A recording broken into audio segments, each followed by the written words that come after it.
ใส่ต้มหรือใส่แตบ ใส่ต้ม ใส่ต้มนี่จะฝากบอกอย่างกับพวกใส่ตูด เขาอยากฝากบอกว่าอย่าสุดตูดหมูหลาย ออกเงินสวยหมูแน่อย่าสุดตูดหมูหลาย ออกเงินสวยหมูแน่ ใส่ใดเนาะใส่ต้มใส่ตี้หรือว่าใส่แตบ ใส่แตบ เจ้าใส่ใดใส่ต้มใส่ตูดหรือใส่แตบ ใส่เหลือง ใส่เรื่องเมื่อนี้สิมาสัมภาษณ์เกี่ยวกับวัยรุ่นเนาะว่าเขาเจ้ามีสายใดแด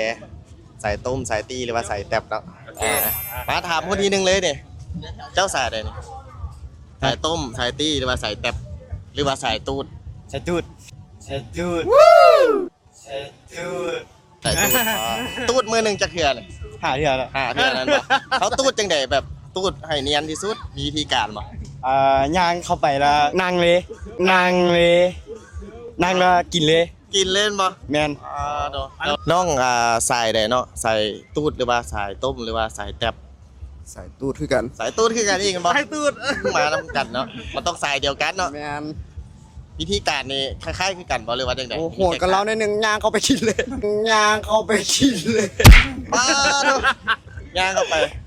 เฮ็ดจังได๋ ย่างเข้าไปให้กินหน่อยเด้อตักกินเลย กินเลย เด้อ ป้าเนาะขอบใจหลายๆเดี๋ยวเฮามาถามคนนี้เนาะเจ้าสายใดสายต้ม